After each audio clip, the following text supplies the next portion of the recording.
I offer my humble and loving pranams at the divine lotus feet of our dear Swami.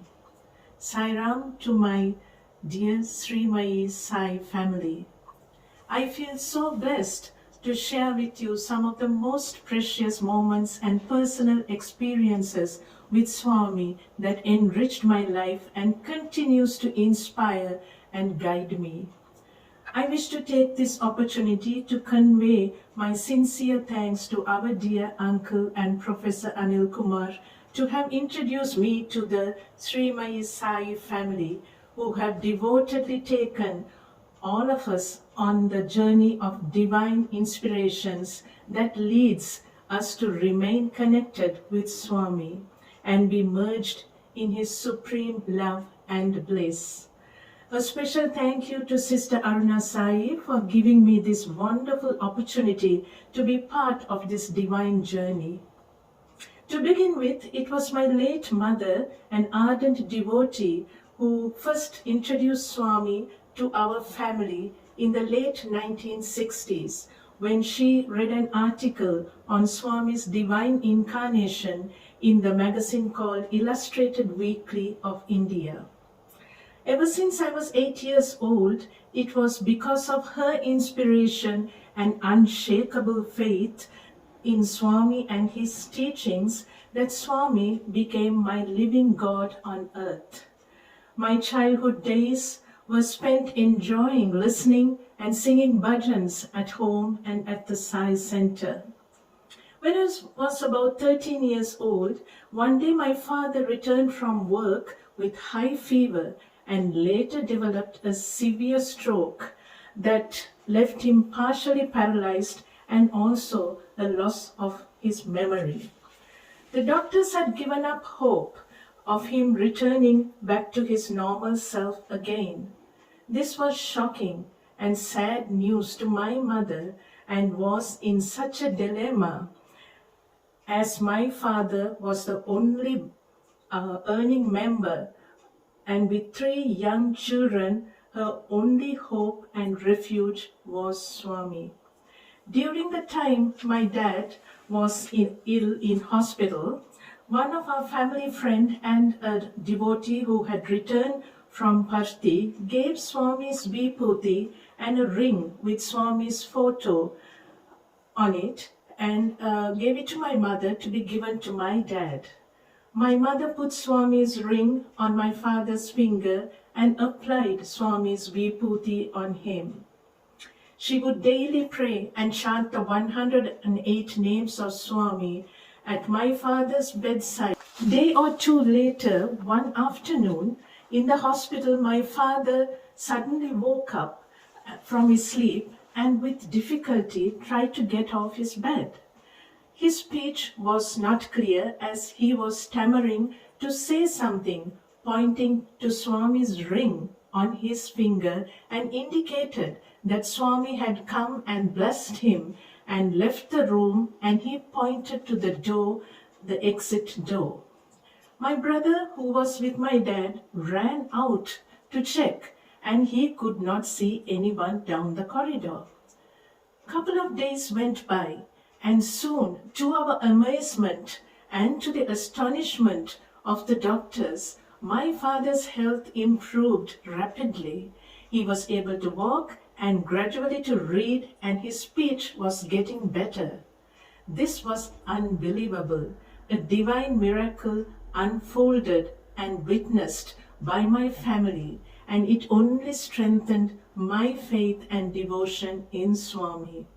It was Swami's divine intervention and my mother's immense faith and prayers that healed my father's paralysis, no doubt. My dad also returned back to his official duties. The 2 specialists who had given up on my father's recovery for the first time witnessed the divine miracle. They were curious and firmly believed it was some divine power that cured my dad. And they later visited Parthi to have the darshan of the Divine Lord. It was evident the power of sincere devotion and prayers will reach Swami and he immediately comes to our rescue. The year 1979 was the most memorable and miraculous year in my life. Being the only daughter, my parents were very concerned that they choose the right partner for their daughter in matrimony. As in all arranged marriages, my mother anxiously took the horoscopes of the prospective bridegrooms in her view and began her journey to her Lord in Parthi for his divine guidance and blessings. Just as we were making plans for the trip to Puttaparthi, to our heart's joy, Vibhuti appeared from the picture of Swami in our altar at home. It was a sign of his divine call. He gave us the assurance that he was with us in every step of our journey. It was in the month of July 1979. Soon after Guru Purnima celebrations, to our delight and in answer to our fervent prayers, my mother and I were blessed by Swami for an interview in Prashanthi Nilayam. We were led into the inner second interview room, and Swami graciously blessed us with Vibhuti and in his sweet, compassionate voice inquired of our well-being. During this blissful interview, at the request of my mother, Swami smilingly flipped through the horoscopes in her hand and picked the horoscopes of my husband, and then in his most mesmerizing golden voice said, "Swami will perform the wedding for her in September. Come to Parthi in September." Swami's words were divine music to our ears. Our tears of joy were just uncontrollable. He then placed his holy hands on my head and made circular movements and said in Tamil, "I have changed your fate. Un thala vidiyai na maatiten." Only the Divine Lord is aware of my fate, and I have no fear now as to my life is in his divine hands. When my husband's family was informed of the phenomenal changes of events, Swami's name and divinity was new to his family, so there was uncertainty and confusion. Some of his relatives were totally against getting married by some Swami in India who performs magic. To put all their minds to rest, the Divine Lord took the form of my late father-in-law, who had left this earth long before our marriage, appeared in the dream of my husband's only sister and said, "Sarada is the eldest daughter-in-law of this home. Accept her wholeheartedly." And that was the turning point when Swami walked into their lives.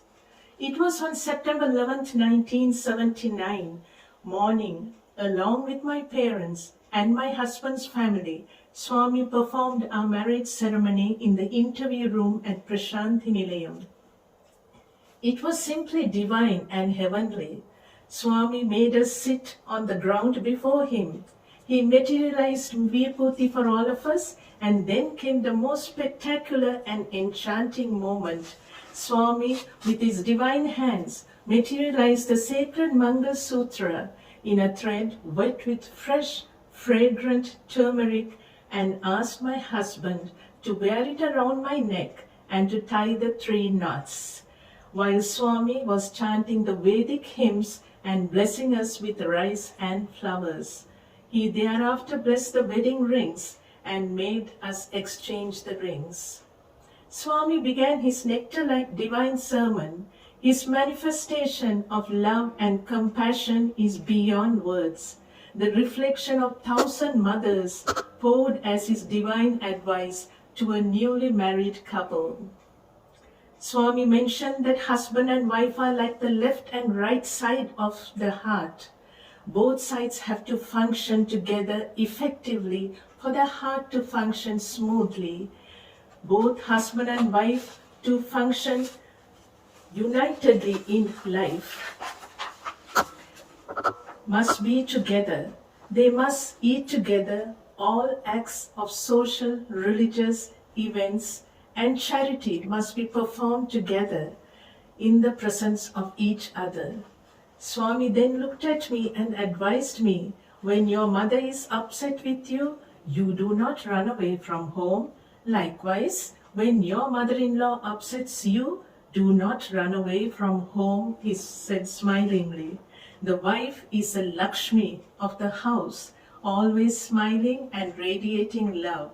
After marriage, regard your in-laws as your parents and take care of them lovingly, and that is your duty.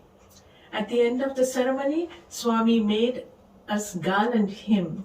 He embraced both me and my husband and held both of us on either side of him and asked us what we wish to have. Together in one voice, we prayed to him to be with us always. He graciously smiled and said, Swami is with you always. He gifted us with a wedding sari and vibhuti for my husband. The other touching episode here is the color of the sari Swami gifted me was green, pink and gold. The similar sari that I wanted to purchase at the store, but my family was not in favor, as green is not typically the traditional color for a bride to wear in our custom. It looked like Swami had particularly picked a sari for me from the store. I was extremely happy and pleasantly surprised. He takes care of every detail of his devotee and every wish of his devotee yearning for his divine love. Swami blessed us with a date September 24th, 1979 at 10:30 a.m. to register our marriage on our return to Sri Lanka. There are many other incidents that took place related to our blessed marriage. Due to lack of time, when Swami wills, I will share with you at another time. The year 1983 witnessed some of the most worst communal riots in Sri Lanka.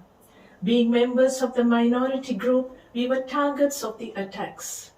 During one such attack, despite the urgency of the situation, my mother refused to leave the house to escape from the mob of attackers. She reminded us of the divine assurance of Swami. Why fear when I am here? Outside our home, bombs were exploding and the sky was thick with smoke. Even the war-like situation did not shake her faith. Instead, she continued with her prayers at the altar of our home. She sang bhajans with tears in her eyes, imploring for his protection. At this juncture, my husband noticed a violent mob armed with iron rods and weapons entering our gate. Strangely enough, at the exact same time, a Sinhalese boy known to us appeared suddenly and said something to the mob, and thereafter the mob moved away reluctantly. My mother, with steadfast faith, remained unmoved by the life-threatening situation at our own front yard. The Lord of her heart responded to her devotion and came to her rescue. Our family and property were unharmed in this unfortunate episode. This incident really ensured that Swami's divine assurance of why fear when I am here never fails. When our lives become saturated with His divine love, we become His divine instruments. We are blessed with the desire to spread His divine message by example. I loved working with children, and Swami blessed me to attend the first Guru's International Conference in 1981, held in Puttaparthi in His divine presence. This Guru's workshop made me realize the inward journey that I need to travel to experience His divine teachings, so that our teaching as a Guru becomes meaningful and uplifting to the children. In Canada in the mid-1980s, to establish a Sai center and SSC class in a foreign land There were many challenges and restrictions, no doubt, with space, approvals for permits to hold Sai bhajans and Swami's value-based education, resources, etc. were unknown to the authorities here. But when the Lord of the universe wills it to happen, no matter which part of the world we may live in, we just have to be ready with faith, devotion, love, and determination to do His work. In the year 1987, with the divine grace of Swami, and along with my dearest friend and mentor, and a loving devotee of Swami, Auntie Mani Padmaraja, the Satya Sai Baba Center of Scarborough, Ontario, embarked on the journey of sharing Swami's divine mission on spiritual, educational, and seva activities with a handful of devotees. Gradually, these service activities grew, and so did the devotees. Today, this center, with Swami's blessings, has a beautiful and majestic mandir built, and Swami's work continues successfully. Due to time restrictions, I will relate one more incident relating to Swami's divine omnipresence that took place in the year 2002 during Guru Purnima. From Ontario Region 2, a group of enthusiastic devotees of about 600 of us took a pilgrimage to Prashanti Nilayam along with Balvika students and the youth who were going to perform in the divine presence of Swami. The name of the play was titled Unity in Diversity. A play beautifully illustrates the history of Canada, where many immigrants from the different parts of the globe, through their hard work, skills, and faith in God, had built a promising future for themselves in this land. The original native Indians, known as First Nations, occupied Canada, were tribes who believed in respecting and worshipping nature and the 5 elements. I was blessed with a humble role as the planning coordinator and was responsible, along with the chosen directors, to write and direct the play. During this time, I took on the responsibility to write the script for the native tribes. The head of the tribe was known as the chief, and the directors would tease me and lovingly call me as the chief. For fun, Swami is the embodiment of all-knowing. Even though Canada is thousands of miles across the ocean, He is the doer, all-knowing, and we are His mere instruments. Soon after the successful performance of the play, Swami was delighted. The children and youth devotees were in such state of bliss. Swami graciously blessed the group for an interview a day later at the Prashanti Mandir, which was packed with the devotees from Canada. Swami walked graciously into the mandir and blessed the Sai brothers and materialized rings for 2 of them. And thereafter he turned towards the ladies and asked in his gentle voice, "Who is the chief of the ladies?" All ladies gathered in one voice and echoed Sarada. Swami very sweetly called out my name twice. It was like magic. It was once again Swami's grace that made me reach the front, and I fell at His divine lotus feet. In the meantime, Swami had materialized a gold chain with such beauty, splendor, and shine, and put it around my neck. He once again asked me what my name was, and I said Sharada, and softly he corrected me. It is Sarada and not Sharada. Sarada is Saraswati, he said in his divine voice. Do you know how many names Saraswati has? He asked me. And I meekly said, Swami, she has many names. Swami went on chanting the names of Goddess Saraswati. Turning to me, he said, Saraswati is knowledge. Swami blesses you with knowledge. Be happy. And he blessed me. I was in such a blissful state. Tears pouring down my eyes, I humbly said, Swami, I love you. And Swami very lovingly allowed me to take Pada Namaskar. This shows the omnipresence of Swami. He is all-knowing. His love for all his beings, wherever they are, in his presence or not, is always there. Each day Swami's divine presence fills my heart. Each day is a miracle, and I firmly believe he holds our lives in his divine hands. To prepare ourselves to accept anything that comes in to us in life, good or bad, let us spiritually surrender to Swami. Over the years, I have experienced that anything unpleasant happens in my life, I do not turn away from Swami. I will continue to love Swami dearly, to listen to his divine messages, to share the joy and excitement of working in his divine mission with unwavering faith and without any expectations. The wealth of knowledge and experience Swami has blessed each of us is so unique, and we must not give up, but feel energized by sharing it with our sisters and brothers, and most of all the younger generation, the ever vibrant youths. The sincere faith and love we have for Swami will gradually expand to love every living being. This universal love is to love all and serve all. My gratitude to my ever-loving Swami and to the Sri Sai family for giving me the opportunity to share and relive the precious moments with our dear Swami. Om Sri Sai Ram. Thank you.